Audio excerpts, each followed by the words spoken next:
What's up, guys? It's Metro Games 25 here, and today we're playing Sakura Nights 2, baby. Oh boy, let's get started. This is a new one that came out last month, so yeah. Oh, this is gonna be good. Finally a new one, for once. Finally about time. The country of Lemuria is peacefully won, but that wasn't always the case. Only a couple of decades prior, the people of this island lived in fear. They were ruled by the evil demon queen Gunhild, who crushed all the opposing with her army of monsters. The downtrodden populace began to lose hope. They feared that nobody would be able to stand up to Gunhild and her mighty forces. But then a miracle happened. My mother, Chrysidia, assembled a party of warriors, and she faced Gunhild head-on. Nobody believed that she would be able to be the best demon queen, but they were soon forced to eat their words.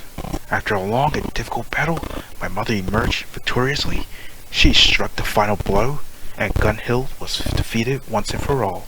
22 years of peace and harmony has passed since then. The demon queen might be gone, but knights and adventurers are completely obsolete.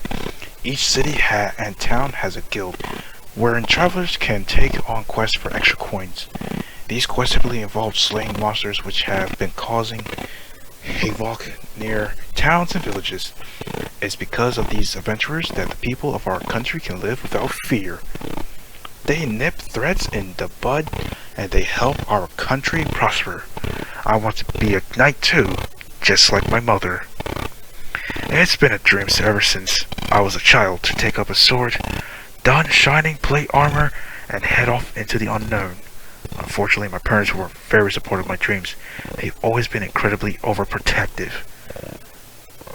Why do you need to go out and fight, silly? I practice the art of sword so I can keep up my future children safe. I hate if you got hurt. That was what my mother always said, but after petitioning her, I was able to sway her. When my mother saw how serious I was about my humble dream, she relented. She handed me some money and her old sword, and then bade me farewell. Goodbye, Sally. Please stay safe. Don't talk to any strange men. And change your underwear every day. The father. Make sure to have a regular bath. Don't cross any bridges with trolls beneath them. Oh yeah. Write us letters as often as you can. And remember that we love you. You can come back home anytime you want. I'll welcome you with open arms. And so it was, with a tearful embrace and series of protracted, heartfelt goodbyes. I set off into a big, wide world to make my mark on history. I'm just still laughing at what the dad said. I'll admit that at the start of my journey, I ran into a few hiccups. My mom might have warned me not to speak to any strange men, but she didn't tell me not to speak to any strange woman. I got taken in by a swindled cackerel tart who stole my mother's sword and all my money. Dazed and confused, I feared for the worst. But I was rescued from my unfortunate circumstances by a beautiful elf called Felicia.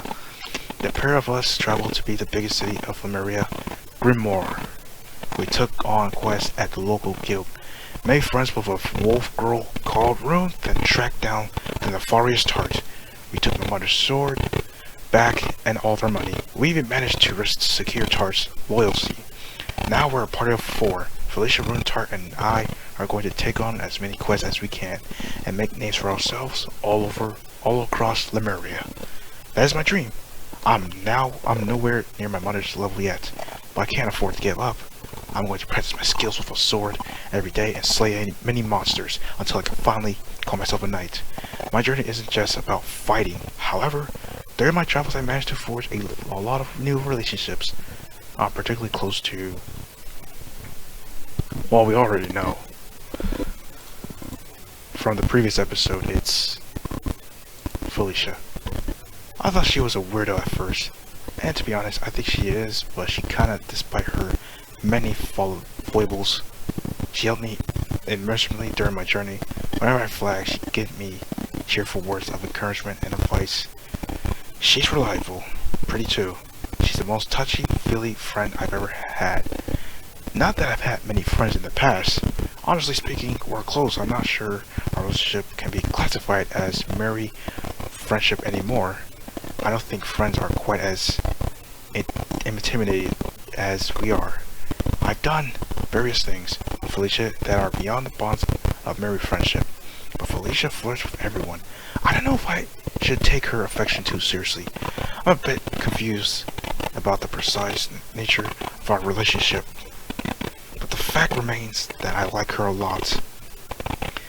In fact, I might even love her. Oh man. Now that I have friends by my side, a sword in my hand, and money in my purse, there's nothing I can't do. I'm cautiously optimistic to see what the future holds, and I'm determined to develop my skills. I might be feeling confident about my future prospect, but I bet my mom and dad will be worried sick.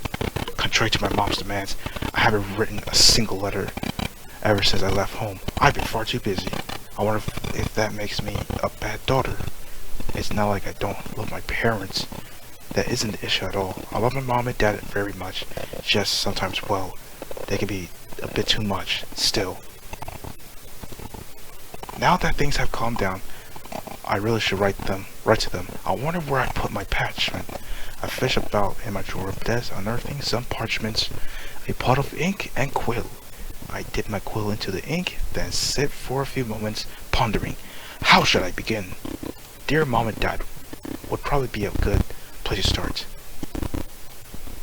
The minutes tick by slowly. The scratching of my quill and Rune's soft snores. It's late at night, and she's asleep, drift lazily in the air. Once I fill both sides of parchment with my handwriting, I decided to call it a night. I started my name with a flourishment, then raised my arms above my hair. My fingers feel a little stiff after gripping my quill for so long, and there's a few spots of ink down the front of my clothes. I really am clumsy. I'm never going to be able to become a real knight if I can't handle a little bit of a letter writing. This is nothing compared to fighting enemies in the forest. You think for a girl who spent her childhood kneeling does, my stamina would be a bit better. I still need to work on that. I yawn, I'm pressing a hand to my mouth, tears bead in my eyes. I woke up in the middle of the night, and try though I might, I couldn't go back to sleep. It's still dark out right now, but a new day will dawn soon, and Felicia will be up, rapping on my door in that familiar musical manner of hers. The four of us need to head off to the guild today. Like every other day, I'm sure the guild, Mistress Alex her name is, will have a lot of quests for us to take on. I have to do my best so as not to let my party down. I can do it! Rune, sis, you okay? You okay? I'm so glad. Wow! I cry out alarm as a body collapses my own. Arms about my waist and a head rests against my chest. Using so much force, all the air is knocked out of my lungs. I didn't expect an onslaught like this, not at this hour. It's a good thing I was able to keep my balance. I was very, very close to collapsing. Rune? I look at my alliances in surprise. Rune's head is resting on my bosom. She rubs her cheeks against it. A bliss smile on her face, like an alchemist who's just been discovered how to turn lead into gold. Why does she look so happy? I doubt I have anything she has seen before. Being a nuzzle like this is kind of embarrassing, but it's pretty nice too. Are you alright, Rune? Did something happen? Maybe. Rune looks up at me, blinking. Her eyes are very blue and bright, like sapphires. Had bad dream. About what? We in the forest. It was scary. Lots of monsters. Itzy got hurt. I cried out, tried to help, but couldn't. Don't want Itzy hurt.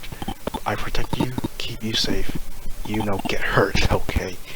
Rune's affection is a bit overwhelming, particularly so early in the morning. But I think I understand why she's being so clingy. She must have been worried about me. How cute. It's alright, Rune. I'm here. It was just a bad dream. Maybe dream, but my dreams come true. But they know things. You mean their promises? Premonition? Maybe. You should be careful. It's rather warm, but Rune's warning sends a shiver down my spine regardless. Does that mean I'm in danger? Will I get attacked by monsters? I still have a lot to learn, but so far, I think I've done a pretty good job at holding my own. It's true that I still rely on Felicia a lot during the battle, but my skills with a sword have improved somewhat. If I was surrounded by monsters, would I be able to win all of a sudden? I'm not sure. Itzy? Rune pierced into my eyes. You okay? I'm fine. I smiled at Rune in an attempt to pacify her. In fact, I'm better than fine. You don't need to worry. You sure? I'm sure. I'm going to be a knight like my mother. Remember, if any monsters sneak up on me, I'll send them flying. I run my hands through Rune's hair, hoping to calm her down. Rune's tresses are soft to touch, despite the many years she spent living in the woods, cut off from human society. Rune never ceases to amaze me. She's a wolf girl, but her grasp of the Marin is surprisingly strong. She's been quick to adapt to human customs, and she's always eager to learn. Her quick intelligence, coupled with the battle capabilities and her sweet disposition, make her a very valuable ally. I just wish she didn't argue with Tart so often. If not of further constant bickering, she'd be perfect. Ah, Itzy, nice, smells good, but I can still smell cat. Huh? Rune's nose wriggles. She steps away from me, and finally I can breathe. Itzy, I awake now, and I hungry. Want breakfast. You're not the only one. My own stomach rumbling too. Still feel a bit tired, and Rune's omnibus portent has cast something of all pall over the morning. But not even my own anxieties are enough to quell my appetite. Let's meet up with Felicia and Tart. We could all get something to eat together. How does that sound? Horrid. You don't want to have breakfast? I do hungry. I want to eat, but not with Tart. She works, she smells bad, she make the food taste bad too.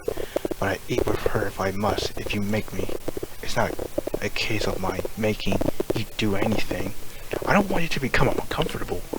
But you should think about how this would make Tart feel. The four of us are a team. Tart might have betrayed you in the past, but she's doing her best to make amends. She turned over a new leaf.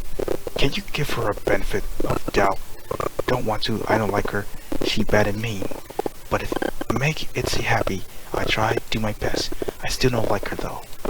Goodness. Rune and Tart's enmity runs even deeper than I feared.